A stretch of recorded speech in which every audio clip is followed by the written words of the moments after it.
Jaun Andreok, agintariok, donostiarrok eta gaur bereziki herrialzaleok, eguerdion guztioi, eta ongi etorri 2020ko urrezko danborraren emate ekitaldira. Aurten realeko hokei eta futboleko emakumeen taldeek jasoko dute hain maitatua den ikurra. Los equipos de fútbol y hockey de la Real Sociedad, los equipos femeninos, recibirán hoy el tambor de oro. La temporada pasada, el equipo femenino de fútbol ganó la Copa de la Reina y el de hockey alcanzó en Holanda la final del Campeonato de Europa.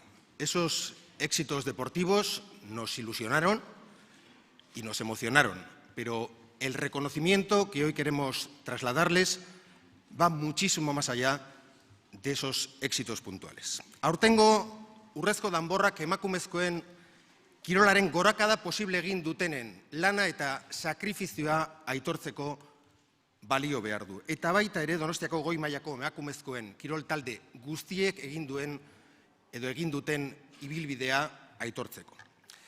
Gracias a todas ellas, hoy Donostia está un poco más cerca de poder proyectarse como lo que quiere ser. Una ciudad comprometida con la igualdad entre mujeres y hombres, entre hombres y mujeres. Urtero, ekitaldiaren hasieran, irudiekin jazten dugu omenduen profila edo iruzkina. Ya les adelanto que el vídeo de este año, a nada que tengan el corazón un poco txuriurdin, les va a emocionar. Bideoa ikusi eta gero, futbola zein hokeian aintzindari izan diren bi jokalari horiek omenduen glosa edo iruzkina egingo dute, ondoren alkateak hartuko du hitza, eta urrezko danborraren emate ekitaldia gauzatuko dugu. Bukatzeko Naikari Garziak eta Nereba Belzunegik hartuko dute hitza, bi taldetako kapitainek, hau guztia nola bizi izan duten gurekin konpartitzeko. Az gaitezen eta lehendabizi urtero bezala eta San Sebastian egunean egokia denez, Raimundo Sarriegiren maisuaren doinu bat entzungo dugu. La banda de Chistulares y la tamborrada de la Unión Artesana van a interpretar Diana de Raimundo Sarriegi, hoy con una dedicatoria especial para un donostiarra y un realista de pro que nos ha dejado recientemente. Seguro que hoy le hubiese gustado estar aquí.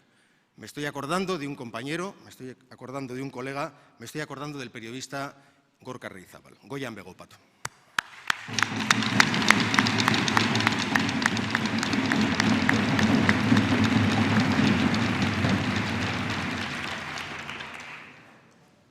Para él y para todos ustedes, la banda de Chistularis y la tamborrada de la Unión Artesana interpretan Diana.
Bueno, sin subestimar el poder de la palabra, porque malo sería hacerlo con un micrófono delante, hay que reconocerle a la imagen y al sonido una especial capacidad para sintetizar en un momento toda la grandeza de lo que es el deporte.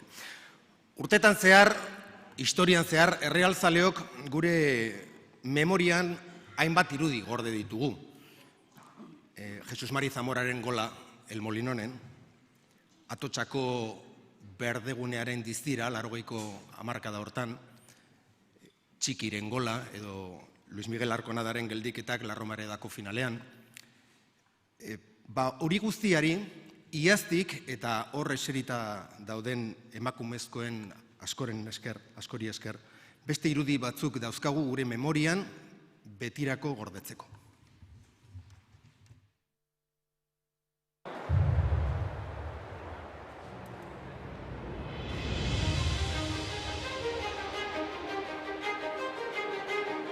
Hauxe da gure hasiera, hemen gauden toki hau. Nik daukaten oroitzapenak dira 1982 urtekoak. Futbolean ez zegoen ezer antolaturik, gauza gutxi. Arropa ere guk lortu behar genuen, patrozinadoreak gu bilatu behar genitun. Zelaiare etziguten uzten. Zailtasunak eta genitun, baina guk orain nik uste gehiago ematen genula. Garaipenak lortu genitun, da, bueno, pixkanaka, gauza lortzen jubinean, ez? Baina guk irabazten genulako. Nik uste garai hartan ez ginela kostiente, ze zailtasun genitun, eta guk jokatu nahi genuen, jokatu, jolastu, ondo pasa. Beraiek ireki zigutela guri bidea, ni gogoratzen naiz hasi nintzanean, zenbat jende egiten zuen lan hemen, eta bueno, gauzek asko aldatu dira, ez? Egia da gu orain egoera hobeago batean gaudela, profesionaltasun bide horretan, baina urte askotan zehar jende asko egon dela hemen lanean profesionaltasun puntu hori eduki gabe. Eskerrak eman aurretikan egon diren jokalari guztiei, entrenatzaile guztiei, apostua egin eta sinisteagatik. 16 urterekin Realera iritsi nintzanen, galdetzen ziaten zein zan nire ametsa edo nire helburua Realarekin, titulu bat irabaztea, ez? Behin lortuta, ikusten duzu aurretik egindako lan guztia merezi duela. Gure kasuan, Realan kasuan, esperoetan gauza gertatu zen aurrek urtean izan zela erreginan kopa irabaztea, eta horrek egia esan buelta erdi bat eman dio, ez, Realari. Granadan disfrutatu alizatea, area juntzan jende guztiarekin hori izan zen politena, ez, nire gatzen naiz hango ospakizunarekin, area bildu zen jende guztiarekin, eta gero hone iristean harrera egin zegoen jende guzti horrekin. Urrezko morraia azteak taldearen zan ikuste Gipuzkoa mailan eduki dezakezu saririk politena. Ez genuen espero eta poz handiz jaso genuen aldagelan, egia da nabaritzen dela jendeak baloratzen duela eginikoa eta hori da gehien betetzen gaituena. Talde bezala eskertu Donostia hiriari saridunak izateagatik, azkenen pribilegio bat delako sari hau irabaztea eta benetan bihotzez mila esker.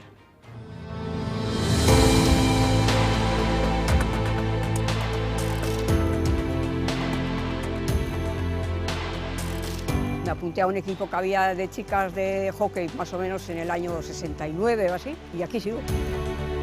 Un grupo de jugadoras nos dedicamos, aparte de jugar, a hacer promoción del hockey. Mari Santo Tomas Lizeoan agertzen zen, eguerdiro, bere makilekin eta hokeia entrenatzen. Fueron ya incorporándose jugadoras de diferentes ikastolas y colegios. Seguimos en la división de honor y hemos mantenido todos estos años con muchos triunfos, campeonatos de ligas, de copas, hasta este subcampeonato de Europa que en un principio era impensable.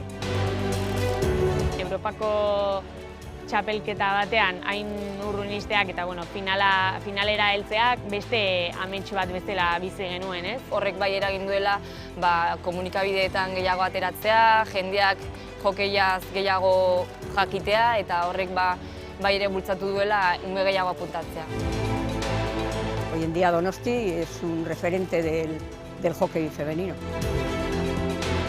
Profesionaltasunera bihurtu baino lehenago gauza asko daude hobetzeko. El tema del campo es imprescindible, porque estamos diciendo a jugadoras que no pueden jugar a hockey porque no tenemos espacio donde jugar. Bigarren zelaia da, hokeiantzat uste izango dela inflexio puntu bat oso garrantzitsu bat. Gustatuko litzaigukena da, inorrez gelditzea hokeitik kanpo, ez?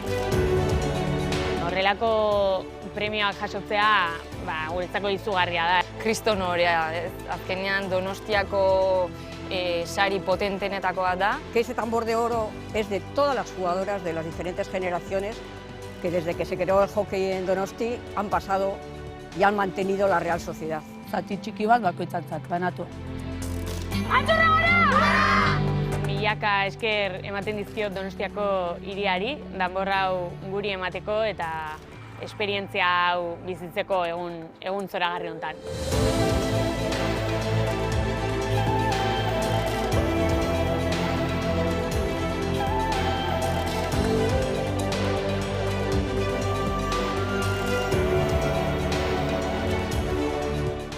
Hoy es un día histórico, un gran día, un feliz día para la Real. Las chicas habéis hecho historia. Es el mejor premio que la Real podía recibir y os queremos agradecer a todas las mujeres que durante estos años habéis estado en el deporte femenino de la Real. Eskerrik asko.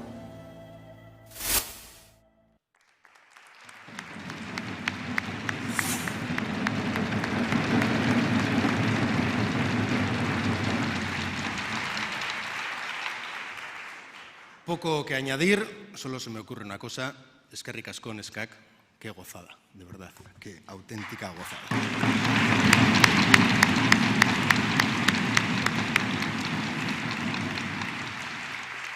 No lo digo solo en mi nombre, creo que hay unos compañeros de la Real que se quieren sumar a este homenaje.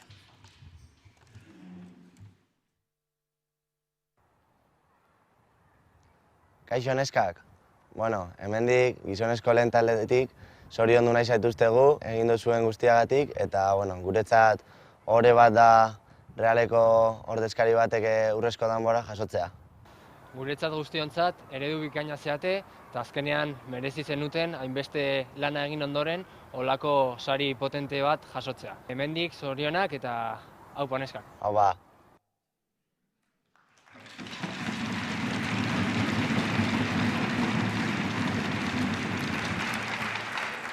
Bueno, urtero iruzkina edo glosa labur bat egiten zaio urrezko danborrari, omenduaren ibilbidean sakontzeko.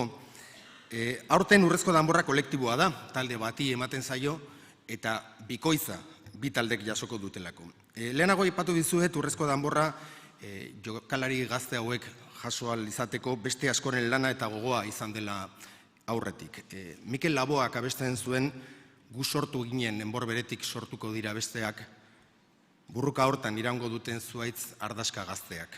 Oso ondo laburtzen du esaldi horrek esan nahi dudana. Nekez sinestuko genuke, orain dela 20 urte, emakumezkoen kirol talde bik urrezko danborra jasoko zutenik. Bide hortan aintzindari izan ziren bi emakumek egingo dute jarraian omenduen iruzkina. Zuekin Maite Azkoaga, hokei jokalarioia, eta Garbine Etxeberria, futbol jokalarioia, eta egun Errealeko nesken taldearen kirol zuzendaria. Aurrera mesedez.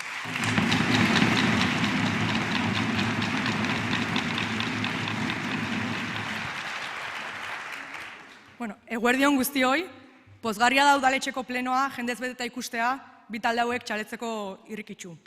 Para mí es un orgullo hacer la glosa del tambor de oro a los equipos femeninos de fútbol y de hockey de la Real Sociedad, y especialmente el de hockey, del que he sido parte activa durante 20 años. En el último año, ambas secciones han recibido muchísimas felicitaciones y homenajes, pero estoy segura que recibir el tambor de oro, máxima distinción de la ciudad, es algo que ninguna de ellas se esperaba y que sé que han recibido con muchísima ilusión, porque además premia no solo lo conseguido la temporada pasada, sino que significa mucho más. Es un premio a todas las personas que de una u otra manera han contribuido al crecimiento de ambas secciones. El equipo de hockey es un equipo que trasciende de los éxitos deportivos, que va más allá de las jugadoras y técnicos temporales y que cuida valores y actitudes más allá de lo estrictamente deportivo. La Real es un equipo de cantera, basado en jugadoras de aquí, para lo que es imprescindible la colaboración y aportación de las diferentes ikastolas y colegios. Y en ese trabajo inicial fue imprescindible la labor de personas que pusieron todo su empeño, tiempo y entusiasmo en esas primeras relaciones para crear lo que hoy en día podemos ver que es la Real.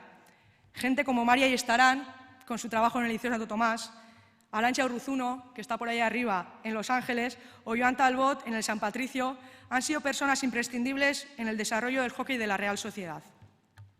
Se dice que pertenecer a un equipo es como recibir un máster en la vida, y cuánta razón. La Real ha tenido alrededor de 200 jugadoras seniors a lo largo de su historia, mezclándose diferentes generaciones en cada uno de los equipos. Algo que es enriquecedor para el crecimiento personal de cada una de las personas que lo integran. Jugadoras experimentadas que ayudan a las jóvenes a aprender a ser responsables, a superar obstáculos, a buscar soluciones a los problemas, a respetar diferentes opiniones y, a su vez, jóvenes que llegan con ilusiones renovadas, con entusiasmo, con alegría, con nuevas habilidades. Una representación de esa mezcla la tenemos hoy aquí, con el equipo actual aquí abajo presente, pero también con la presencia ahí arriba de jugadoras que son historia para este equipo. En definitiva, se me transmiten valores como educación, tolerancia, respeto, compromiso, esfuerzo, sacrificio, igualdad, valores imprescindibles no solo para aplicarlos en el deporte, sino también en la sociedad en la que vivimos, cada vez más propensa a llevarnos por otros caminos. En el equipo siempre se ha recibido a las jugadoras extranjeras con los brazos abiertos, lo que ha supuesto a nuestras jugadoras de aquí conocer otras culturas, enriquecer sus conocimientos y, a su vez, que el nombre de la Real y de Donostia haya estado en boca de gente en Argentina, Chile, Sudáfrica, Italia, Alemania, Holanda, y que a su vez hayamos recibido visitas de sus allegados en la ciudad. Y todo eso trasladándolo a innumerables éxitos deportivos que ha obtenido la sección a lo largo de su historia, con un palmarés brillante que incluye 9 campeonatos de Liga, 3 Copas de la Reina e innumerables subcampeonatos que ha permitido al equipo jugar en muchas ocasiones en campeonatos de Europa, llevando con orgullo el nombre de la Real Sociedad y de Donostia por todo el continente, como ocurrió en el Campeonato de Europa desarrollado el año pasado en Holanda, donde el equipo consiguió el subcampeonato de Europa, todo un hecho histórico. Porque no nos vamos a engañar, en el deporte de élite el resultado es importante, pero lo bonito y enriquecedor es el camino que se recorre para lograr todos esos éxitos, lo que nos llevamos de por vida todas y todos los que hemos sido y somos partícipes de ese camino. En Donostia, por suerte, tenemos muchos ejemplos de deportistas, tanto individuales como colectivos, femeninos, que han logrado, logran y seguirán logrando que Donostia sea un referente en el deporte femenino, como pueden ser el Vera Vera y el Atlético, por ejemplo. Y desde aquí, nuestro más sincero reconocimiento también por su trabajo diario y logros deportivos, que contribuyen a impulsar el deporte femenino en una amplia variedad de deportes en nuestra ciudad. Achurra gora, gora Donostia.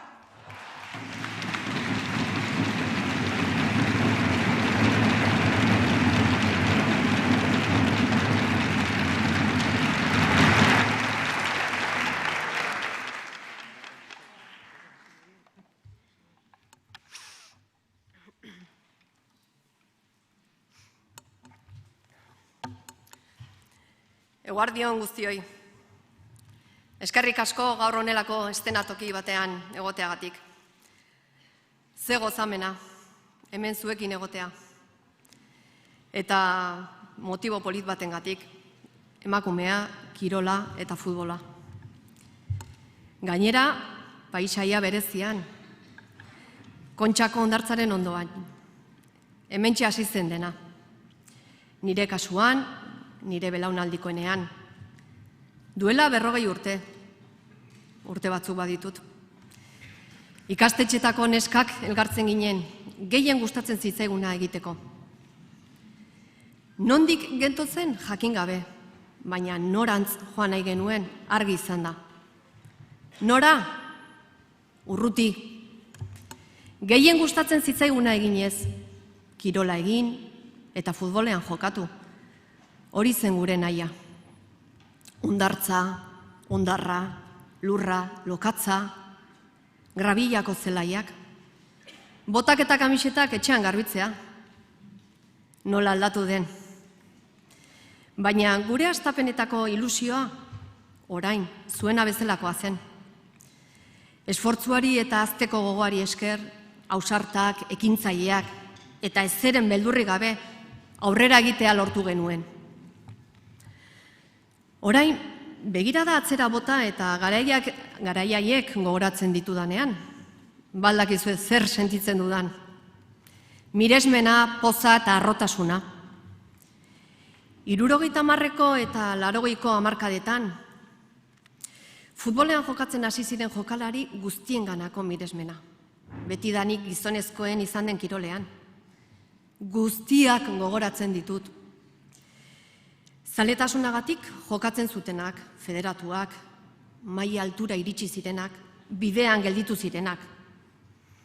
Batez ere, emakumezkoen futbolean apustu egin eta sinetsi zuten klub guztiak gogoratzen ditut. Etzen erresa izan urte zai haietan. Añorga, Anaitasuna, Oiartzun, Eibartarrak, tituluak lortu zituzten klub historikoak, baina emakumeen futbolaren errealitatea eraikitzearekin bat egin zuten, beste batzuk ere gogoratu nahi ditut, Aldezarra, Dunboa, Orioko, eta bar. Klub guztiek eta jokalari guztiek merezi dute aipamena. Haie gabe ez ginateke gaur gu hemen egongo. Poza eta harrotasuna ere sentitzen dut, harrotasuna handia. Bidea ez delako erreixa izan, bidean oztopo asko izan ditugu, eta oztopoek jarraituko dute. Baina badakigu zein den gure egitokoa. Badakigu zer nahi dugun, futbolean jokatu nahi dugu, eta horretan jarraituko dugu. Jende gaztearekin, etxeko jendearekin, kanpokoekin. Futbolari izateko nahi duten eta izan nahi duten neska gazte horiekin, gipuzkoarren ilusioarekin. Horrela bakarrik, esfortzu, grina eta dedikazioarekin azten jarraitu ahal izango dugu. Gure neskek bezala. Gaur egungo jokalariak, iaz zeundetenak, azken hamarkada honetan hainbeste lagundu diguzuenak. Zue guztiok.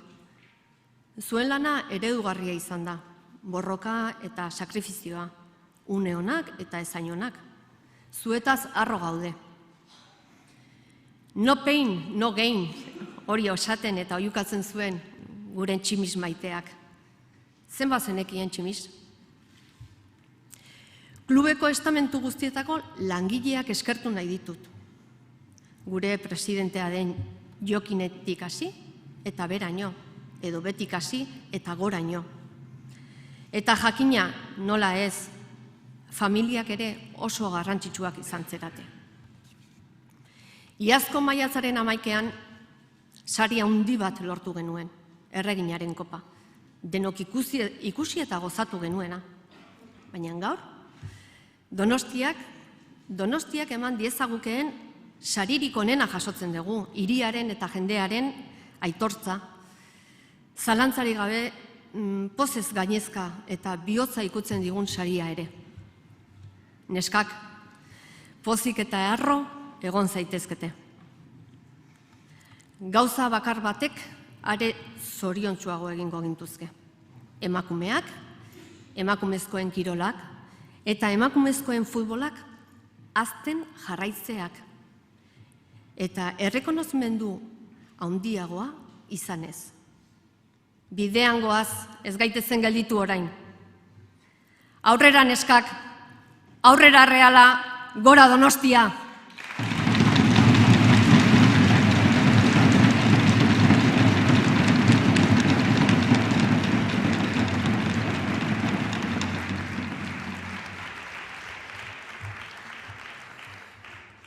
Mila esker Etxeberria eta Azkoaga andereak, laster batean urrezko danborra jasoko dute beraien taldeen izenean, Naikari Garziak eta Nereba Belzunegik, Eneko Goia alkatearen eskuetatik.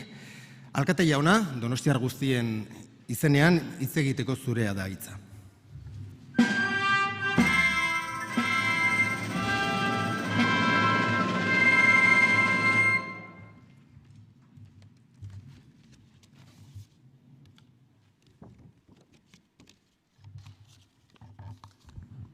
Errealdeko neskak, agintariok, lagunok, egunon guztioi eta Union Artesana zorionak. San Sebastian egunean murgilduri gaude eta eguneko orduak aurrera dijoazten arabera, geroz eta gehiago dira festaren une ezberdinetara biltzen ari diran donostiar zein beste toki askotatik etorritako lagunak. Atzo eguerdian, hasi genuen ospakizuna hiritar merezimendu dominekin. Gauerdian, Konstituzio plazan, eztanda egin zuen festak. Duedan minutu gutxi, milaka aurren grina eta burrumbak hartu du haren lekukoa. Eta bitartean, beste milaka donostiar ari gara, egun hau benetan paregabe eginez. Aste honetan bertan, nire lankide batek esaten zuen moduan, San Sebastian eguna ezin da esplikatu. Bizi egin behar da. La vida sigue y vamos avanzando poco a poco en este día tan especial y tan bonito, que esperamos y preparamos con esmero durante todo el año y que, como decía en euskera, no se puede explicar. Hay que vivirlo. Y en este momento en el que vamos a vivir uno de esos momentos más especiales, con la entrega del tambor de oro a sus merecidas ganadoras, me vais a permitir que aproveche para rendir también un homenaje a alguien que así lo merece. Como todos y todas sabéis, el tambor de oro es la pieza más deseada y más codiciada por todo donostiarra que se tenga por tal. De hecho, y aunque es la más alta distinción, no es la más alta distinción que concede el Ayuntamiento, porque es la medalla de oro de la ciudad, este premio es el más sentido, el más popular y el más entrañable. Hay incluso gente que tiene la medalla de oro y no tiene el tambor, que en alguna ocasión me ha confesado: oye, yo tengo la medalla de oro, pero lo que quiero es el tambor. Bueno, pues este tambor, durante los últimos 50 años, ha sido pintado y dibujado con todo su arte y cariño por Tomás Hernández Mendizábal. Hace algún tiempo, Tomás nos anunció que consideraba que, entregados ya 50 tambores, era hora de jubilarse. Con gran pena entendimos su decisión y, a partir de ahora, incluido el de este año, el tambor va a ser responsabilidad de Íñigo Arístegui, también otro gran artista donostiarra que, como podéis comprobar aquí, y tomando el testigo de forma más que solvente, ha dejado su impronta en el tambor. Por eso, hoy quiero pediros a todos vosotros y a todas vosotras un fuerte aplauso de reconocimiento y agradecimiento para Tomás Hernández Mendizábal.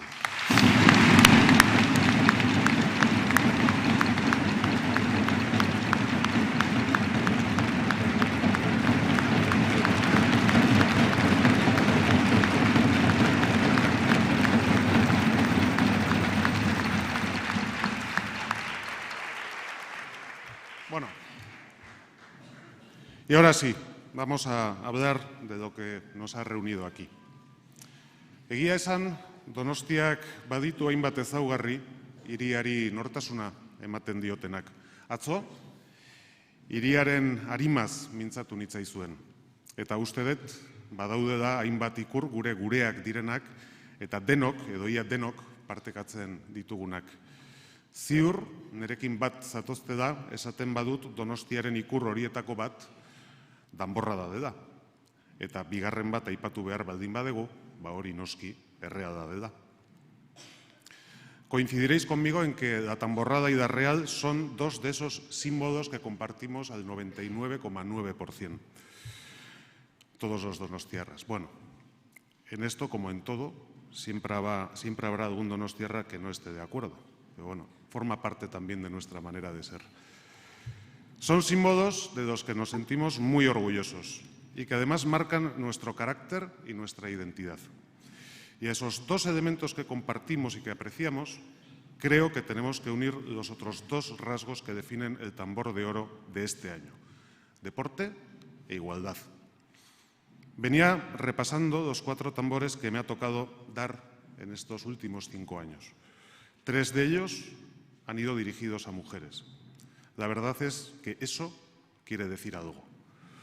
Gaur hemen urrezko damorraren ematearekin goraipatzera goazena ez da Granadan edo Holandan bi partida garrantzitsu jokatu zenituzte da. Ez, Donostiako udadak ez dizue saria horregatik eman nahi.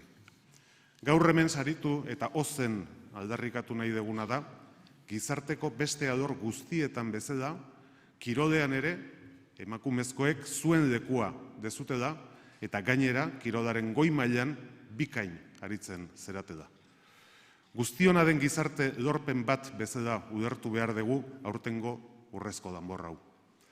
El Tambor de Oro de este año es un premio a 2 equipos que han tenido unos logros deportivos muy importantes.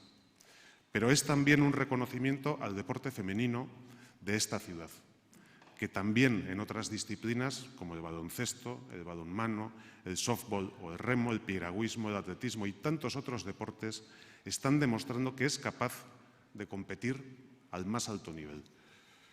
La verdad es que la mayor parte de las recepciones que hacemos en este mismo ayuntamiento lo es a equipos deportivos por sus éxitos, a equipos femeninos, lo cual es una muestra de que esta ciudad proyecta unos valores de excelencia, pero también y sobre todo de igualdad. Por eso me vais a permitir, todas las premiadas hoy, que pida también un segundo aplauso al público para todos aquellos equipos femeninos que hoy no están aquí, pero que también están contribuyendo a proyectar el nombre de nuestra ciudad asociado al deporte femenino y también son merecedoras de nuestro reconocimiento.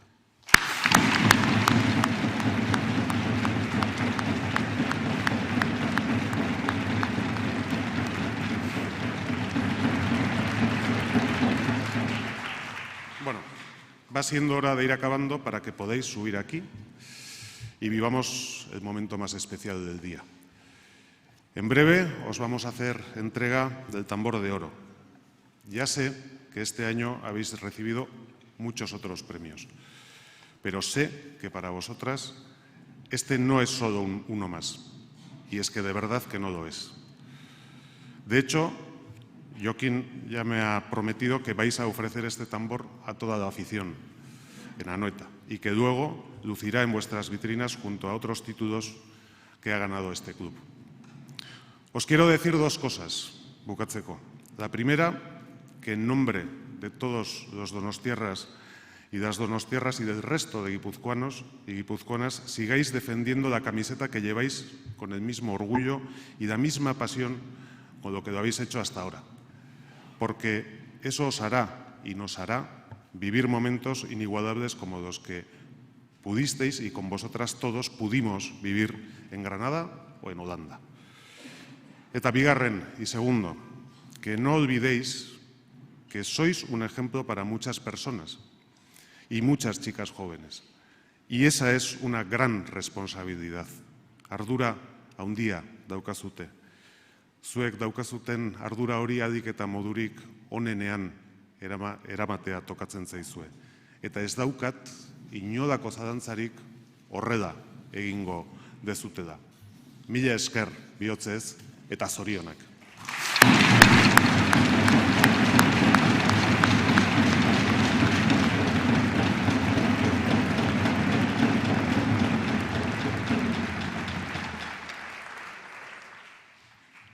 Bai, mesedez geratu zaitez hemen, Goia jauna, porque es el momento de la entrega del Tambor de Oro. Es un acto solemne que se realiza al son de los compases de Irillarena. Es un acto solemne, pero es un acto festivo, y que yo sepa, y que alguien me corrija si no, no hay ninguna ordenanza municipal pues que impida, si no quieren bailar, por lo menos seguir el ritmo durante la entrega. Así que, por favor, no se corten. Naikari García eta Nereba Beltzunegi, Errealeko futbol eta hokei nesken taldeen kapitainak, por favor, acompáñenos para recibir con todo nuestro cariño, con nuestro respeto, con nuestra admiración, el Tambor de Oro 2020. 2020 urteko urrezko danbor.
la música del maestro Sarriegi, interpretada por la Banda Municipal de Txistularis y la Tamborrada de la Unión Artesana, todavía va a sonar 2 veces más en este salón de plenos. Gure aitorpena borobiltzeko orain, eta lankidei pixkat lekua uzteko eskatuko nieke, decía que gure aitorpena borobiltzeko orain urrezko danborrari, orezko kontrapasa, baita Raimundo Sarriegiren musikarekin eskainiko zaio. Aurrera dantzariak, mesedez.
Ederra Arrat Hernándezek eta Katerin Artolak eskaini diguten dantza, bukatzear gaude, pero si la emoción se lo permite. Queríamos pedirles a Naikari García y a Nerea Belzunegui que tomen la palabra y les animo a que lo hagan tranquilas. Disfrutad del momento. Mucho más difícil que esto es llegar a una final y eso lo habéis hecho y muy bien además. Aurrera.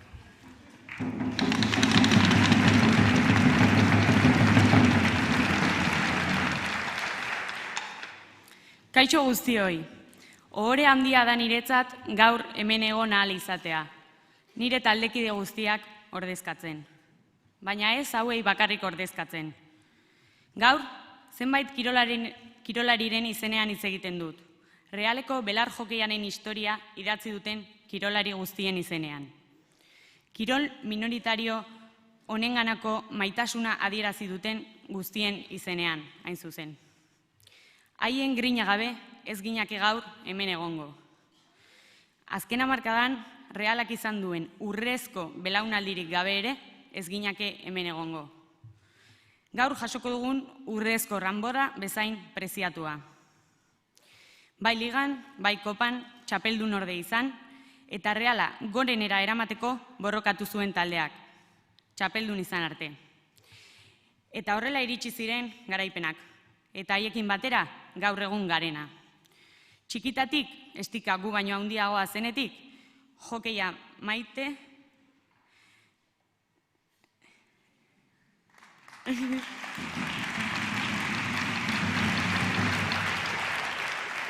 jokeia maite duen Donostiako neskataldea. Bai aitak eta amak beraberako partiduetara eramaten gintuztenean. Sabelean agertzen zitzaizkigun tximeleta haiek betirako harrapatu gintuzten. Aquel equipo, aquella filosofía, aquellos valores y aquella forma de amar la Real y el hockey hierba nos han traído hoy hasta aquí. Jamás nos ha importado entrenar a deshoras, recorrer kilómetros y kilómetros en autobús, tener un campo limitado para entrenar, sacrificar nuestras vidas personales. Lo hicimos, lo hacemos y lo seguiremos haciendo, porque es nuestra pasión. Y porque nos llena de orgullo defender el escudo de la Real y pasear el nombre de Donostia allá por donde vamos. Ese es nuestro mayor reconocimiento. Este equipo amateur ha sido campeón de Liga y subcampeón de Europa, algo de lo que muy pocos pueden presumir. Nosotras podríamos, pero no lo hacemos. De lo que sí presumimos es de ser un grupo de jugadoras comprometidas con lo que creen, comprometidas con la igualdad, comprometidas con los valores del deporte más auténtico, con la superación, con las ganas de ser cada día mejores, comprometidas con los valores de nuestra sociedad. Izan ere, Reala eta Donostia hori dira. Gainditzea, adiskidetasuna, bizikidetza eta batez ere berdintasuneko erreferente eta adibide hiritar guztiontzat. Badiote, zailena, etxean aintzat hartuak izatea dela. Zure lurraldean, profeta izatea. Gaur, hala gara, eta sinetsi ezaguzue. Ez da ohore gehiagorik sartzen hitzaldi hontan. Eskerrik asko bihotz-bihotzez. Gora Reala eta gora Donostia!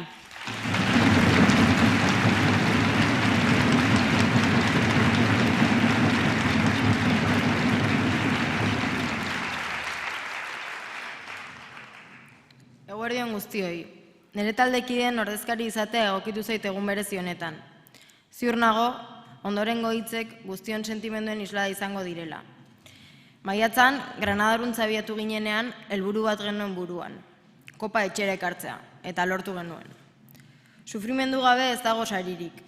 Eta gura aurretik egon ziren lagana gabe ez genukeen sari hura lortuko. Lehen eskerrak beraz, emakumezkoen kirolean urteetan bultzatu eta sustatu dutenentzako da. Hau, zuei esker da, eskerrik asko. No hay palabras para agradecer todas las muestras de reconocimiento y cariño que hemos recibido ambos equipos por parte de la sociedad, pero sin duda, hoy recibimos el más emotivo, por lo que representa y por lo que representamos estas jugadoras al ser las galardonadas. Estamos en el inicio de algo muy importante. El deporte femenino tiene que seguir creciendo. Nosotras sabemos que somos un ejemplo cada vez más para muchas niñas y niños. Este tambor de oro premia lo que hemos conseguido, pero nos tiene que impulsar aún más a lo que vamos a ser. Eskerrik asko alkate jauna, eskerrik asko zinegotzi guztioi, eskerrik asko Donostia. Gora Donostia eta gora Reala.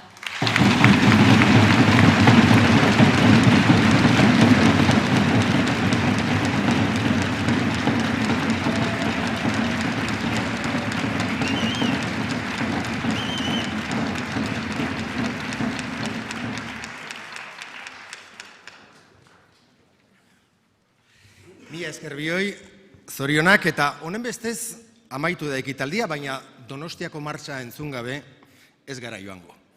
Como colofón, voy a pedir a los dos equipos al completo, al de fútbol y al de hockey, por favor, que nos acompañen en este estrado con un aplauso.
Eta Donostiako martxa entzunez bukatuko dugu, nahi badezue abestuz ere bai, eskerrik asko guztioi eta gora gure Donostia.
Si se suman a la foto, va a ser la última foto que hagamos en este salón de actos. Adelante, la corporación.